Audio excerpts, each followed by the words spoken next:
2013 সালের শেষ দিক। সারা দেশে চলছিল নিরপেক্ষ নির্বাচনের দাবিতে তীব্র আন্দোলন।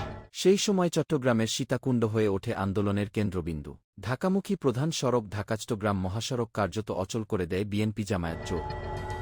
এই আন্দোলনের নেতৃত্বে ছিলেন আসলাম চৌধুরী। সকাল থেকে সন্ধ্যা পর্যন্ত তিনি নেতাকর্মীদের নিয়ে রাজপথে অবস্থান, অবরোধ এবং বিক্ষোভ চালিয়ে গেছেন। তার এই ভূমিকা সরকারকে আতঙ্কিত করে তোলে।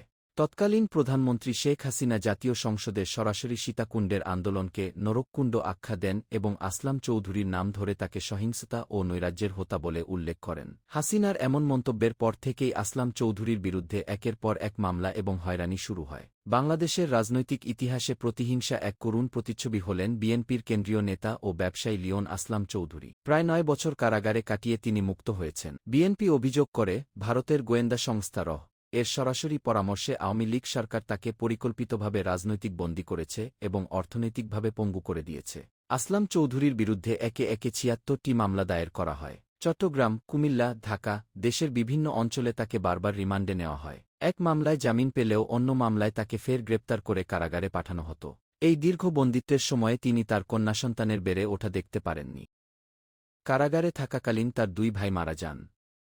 তিনি ভাইয়ের জানাজায় অংশ নেওয়ার জন্য প্যারোলে মুক্তির আবেদন করলেও তা মঞ্জুর করা হয়নি।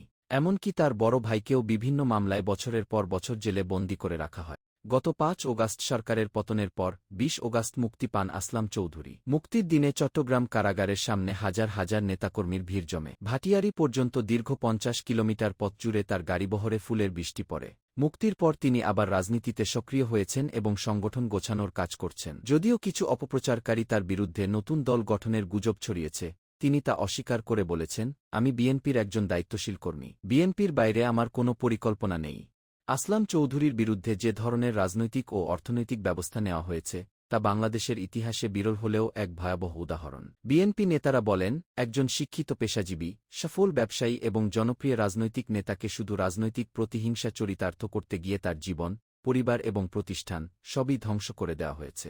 এটি একটি জাতির জন্য এক লজ্জার ইতিহাস। নিউজ ডেস্ক, দক্ষিণ পূর্ব।